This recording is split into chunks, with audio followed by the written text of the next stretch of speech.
Hello नमस्ते, most welcome आप सभी का। उम्मीद है सब लोग बिल्कुल बढ़िया होंगे। तो स्टार्ट करते हैं आज का सेशन। और इस वाले सेशन में एफडीआई यानी कि फॉरेन डायरेक्ट इन्वेस्टमेंट को देख रहे हैं। ये हमारे एग्जाम के पॉइंट ऑफ व्यू से इंपॉर्टेंट टॉपिक है, सिलेबस में दिया भी हुआ है, तो ये एग्जाम में यहां से पूछा जा सकता है क्वेश्चन, ध्यान रखना। अच्छा, इससे पहले भी टॉपिक वाइज वीडियोज कर रखी है, वो आप देख सकते हो प्लेलिस्ट से। अब देखो ध्यान से, एफडीआई क्या होता है। मान के चलो हमारे देश का कोई अमीर आदमी या फिर कोई निजी कंपनी, प्राइवेट कंपनी किसी देश में जाके दूसरे में, वहां की किसी निजी कंपनी में जाके निवेश करती है, और वो निवेश अच्छा खासा होना चाहिए, और वो निवेश से उस कंपनी का लगभग 10% हिस्सा अपना बना ले, समझ गए, उसको बोलते हैं एफडीआई। अब इसकी परिभाषा देखते हैं, बहुत आराम से आ जाओ। देखो, अब देखो, ऐसा नहीं है कि बस जाके आपने 10% उसका हिस्सा अपना बना लिया तो सिर्फ काम चल गया। भाई तुम उसके लिए टेक्नोलॉजी भी लेके गए हो, उसके काम में सहारा बन रहे हो। उसने अपनी 10% इक्विटी आपको दे तो दी है, लेकिन वो इसलिए दी है ताकि आप उसका बिजनेस और ज्यादा ग्रो करवा सको, फास्ट चला सको। ठीक है, तो आ जाओ इधर। एफडीआई वह निवेश है जिसमें कोई विदेशी व्यक्ति, कंपनी या संस्था किसी देश में सीधे व्यवसाय, उद्योग या संपत्ति में पूंजी लगाती है और उस पर नियंत्रण, कंट्रोल प्राप्त करती है। सामान्यतः 10% या उससे अधिक शेयर होने पर एफडीआई माना जाता है। यह बात आप ध्यान रखोगे। आ जाओ अभी नेक्स्ट पर। एफडीआई की मुख्य विशेषताएं क्या है, देखो ध्यान से। दीर्घकालीन निवेश होता है, यानी कि एक लंबे समय के लिए यह निवेश हो गया। निवेशक को प्रबंधन में भागीदारी भी मिलती है कि हाँ भाई, मैं तुझे इतने % दे रहा हूं काम, ये मेरी कंपनी का इतने % तू रख, और तैने पैसा लगा दिया मेरे लिए, अच्छी बात है, अब इसको ग्रो करवा मेरे बिजनेस को। तकनीक भी लेकर आता है, वो टेक्निक भी लेकर आता है भाई एफडीआई। पूंजी और प्रबंधन कौशल साथ लाता है, अपने देश की अर्थव्यवस्था को स्थिरता देता है कि हाँ भाई चलो, ये तो है ही इतने लंबे समय के लिए, 10 साल के लिए, 20 साल के लिए, 50 साल के लिए, ये तो है ही, इतने तो हमारी बढ़िया। इससे जो एक कंपनी में आया है निवेश, ऐसी और भी दूसरी कंपनी में आया होगा, तो कम से कम भाई इन 4-5 कंपनियों में तो ऐसा है कि रेगुलर ये चलेंगी आने वाले समय तक। ठीक है भाई, आ जाओ नेक्स्ट पर। अब देखो, एफडीआई और एफपीआई में अंतर। ये एफडीआई क्या है, फॉरेन डायरेक्ट इन्वेस्टमेंट हो गया। अब ये एफपीआई क्या है, फॉरेन पोर्टफोलियो इन्वेस्टमेंट। अच्छा, ये पोर्टफोलियो क्या है, देखो अब ध्यान से, इन दोनों में अंतर क्या है ना। आधार क्या है दोनों का, निवेश का प्रकार। निवेश का प्रकार, जो दोनों ने पैसा लगाया है, एफडीआई के जरिए भी, एफपीआई के जरिए भी, ये लंबे समय के लिए होता है एफडीआई।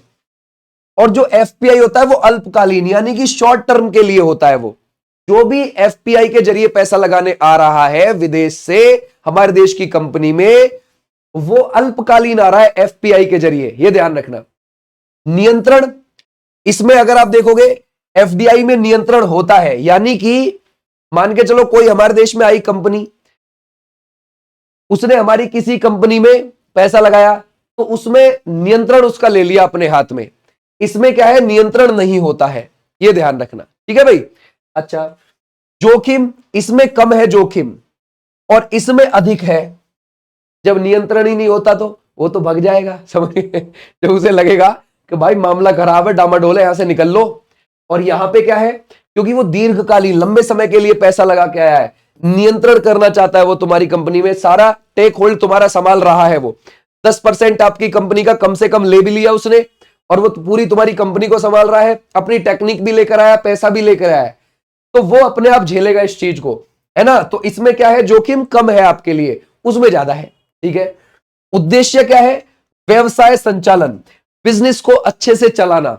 इसका क्या है कि बस कैसे यार लाभ मिल जाए मुझे और मैं निकलूं, समझ गए भाई, तो इसका है लाभ। तो एफपीआई को आप ऐसे ध्यान रखोगे, पेपर में पूछा जाता है।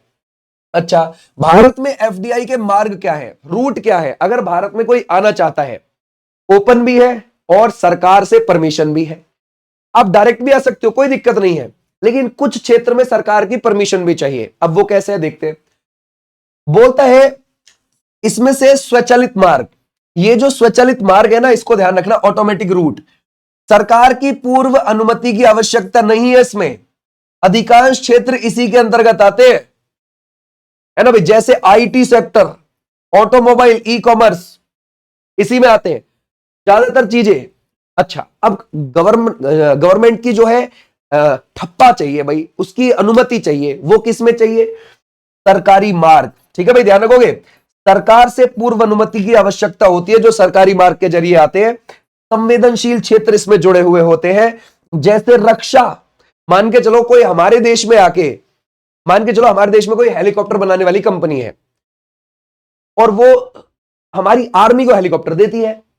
अब उसे कुछ एडवांस टेक्निक चाहिए जो अमेरिका में मिलती है। अब अमेरिका की कोई कंपनी आएगी या कोई व्यक्ति आएगा जिसके पास ये टेक्निक है, वो हमारी कंपनी के साथ में जुड़ जाएगा और उसके लगभग 10 या 20 या 25, 10 तो कम से कम है, ध्यान रखना।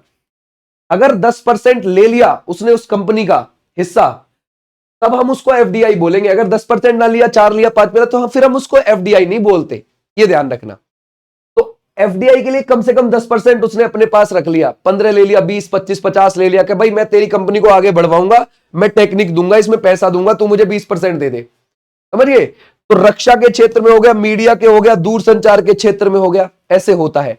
ये सरकारी मार्ग है, इनमें अनुमति चाहिए ही चाहिए, याद रखना। आ जाओ नेक्स्ट पर। भारत में एफडीआई नीति कौन बनाता है? वाणिज्य एवं उद्योग मंत्रालय बनाता है, डीपीआईआईटी यानी कि department for promotion of industry and internal trade. और आरबीआई जो है ये नियमों का क्रियान्वयन करता है, यानी कि उन्हें अच्छे से लागू करवाता है, ये ध्यान रखना, आरबीआई। ठीक है भाई, जो रूल बने होते हैं उनको अच्छे से लागू करवाता है। भारत में एफडीआई के प्रमुख क्षेत्र आपको कौन कौन से देखने को मिल जाएंगे जो भारत में है अभी? जैसे सर्विस सेक्टर, जैसे सर्विस सेक्टर तो भाई बहुत ज्यादा है। जैसे हमारे यहां पर आप देखोगे भाई, गुरुग्राम में देखोगे, नोएडा में देखोगे, जो ये कंपनियां खड़ी हैं ये बाहर के ही निवेश की वजह से चल रही हैं, एफडीआई के ही, ध्यान रखो, एफडीआई की वजह से ही चल रही हैं। बाहर की कंपनियां आती हैं, इनमें निवेश करती हैं, इनका कुछ प्रतिशत लेती हैं और इनके साथ मिलकर बूम करती हैं इकोनॉमी को। समझ गए? तो ऐसे ध्यान रखना है। सर्विस सेक्टर हो गया, कंप्यूटर सॉफ्टवेयर एवं हार्डवेयर हो गए, दूरसंचार हो गया, निर्माण हो गया, ऑटोमोबाइल उद्योग हो गया। ओके, एफडीआई के लाभ क्या है? रोजगार के अवसर बढ़ते हैं। समझ, जब तुम्हारी भाई कंपनी अच्छी चल रही होगी तो सीधी सी बात है, बड़ी होगी वो कंपनी और ग्रो करेगी और रोजगार के अवसर बढ़ेंगे। विदेशी पूंजी का प्रवाह होता है, नई तकनीक और प्रबंधन कौशल, यानी कि हमारे देश में और नई टेक्नोलॉजी आती है और अच्छा स्किल डेवलप होता है। बुनियादी ढांचे का विकास होता है, आर्थिक विकास में तेजी आती है। आ जाओ भाई नेक्स्ट पर। एफडीआई के नुकसान क्या है भैया? ठीक है भाई, घरेलू उद्योग पर हो जाते हैं दबाव। समझ गए भाई? भाई मान के चलो आपकी कोई टायर बनाने वाली कंपनी है, दो कंपनी है, एक तो जो भारत में पूरी तरीके से बना रही है और स्वतंत्र रूप से काम कर रही है, टायर बनाने वाली कंपनी। एक दूसरी कंपनी है, उसने क्या काम किया कि भाई मैं इस हमारे ही घर वाली से, हमारे ही देश वाली कंपनी से मैं कैसे आगे निकलूं। उसने इस वजह से एफडीआई यूज कर लिया, बाहर से किसी कंपनी को निवेश करने के लिए बोल दिया अपनी कंपनी में कि भाई मुझे मेरे ही पड़ोसी से आगे निकलना है, मेरा टायर बिकना चाहिए पूरे धड़ल्ले से देश भर में और दुनिया भर में, इसका बिको ना बिको, मेरा देख तू। ठीक है भाई, तो ये क्या है, घरेलू उद्योग पर दबाव बन जाता है। जो घरेलू वाला है उसके ऊपर दिक्कत आ जाती है बहुत ज्यादा कि भाई एक तो एफडीआई की वजह से दूसरा वाला तो बूम कर गया बहुत अच्छे से, लेकिन जो पूरी तरीके से अपना आत्मनिर्भरता, हमारे देश की ही चीजों पर निर्भरता पूरी तरीके से, वो बेचारा दबाव में आ गया, उसके लिए प्रॉब्लम हो गया। ठीक है भाई, तो ऐसे ध्यान रखना है, घरेलू उद्योग पर लाभ का विदेश स्थानांतरण। भाई जब कोई कंपनी यहां पर निवेश करने आ रही है, अपना पैसा लाभ के लिए ही आ रही है, वो लाभ ही कमाने आ रही है, तो लाभ तो जाएगा ही बाहर। अगर हम देखें आर्थिक निर्भरता बढ़ने की आशंका, अब इसी चीज का फायदा उठा रहे होते हैं वो कंपनी वाले। जैसे आए भाई यहां पर निवेश करने के लिए हमारे देश की किसी कंपनी में, तो पहले बोलेंगे 10% दे दो आप, हम तुम्हारी कंपनी को अच्छा चला देंगे। फिर और बोलोगे टेंशन ना लो, हमें तुम्हारे साथ और 10% दे दो, हम अच्छा चला। हम धीरे धीरे उनके ऊपर डिपेंड होते चले जाते हैं कि भाई पैसा वहां से तो मिल ही जाएगा हमें, हम अपना काम करेंगे आगे। हम ये नहीं देख रहे कि वो लोग लाभ कमा के यहां से ले जा रहे हैं, है ना, निर्भरता उनके ऊपर होती चली जाती है। छोटे उद्योग इससे प्रभावित होने लगते हैं। भारत में एफडीआई की वर्तमान स्थिति एग्जाम पॉइंट ऑफ व्यू से देखते हैं। भारत विश्व के शीर्ष एफडीआई आकर्षक देशों में शामिल है इस समय, यानी कि खूब आ रहा है इन्वेस्टमेंट यहां पे। कहा भाई चलो इंडिया की इस कंपनी को बूम करते हैं, हम भी लाभ कमाएंगे, वो भी लाभ कमाएंगे। ठीक है भाई, तो खूब आ रहा है यहां पे इस टाइम पर, ये ध्यान रखना इंडिया के अंदर।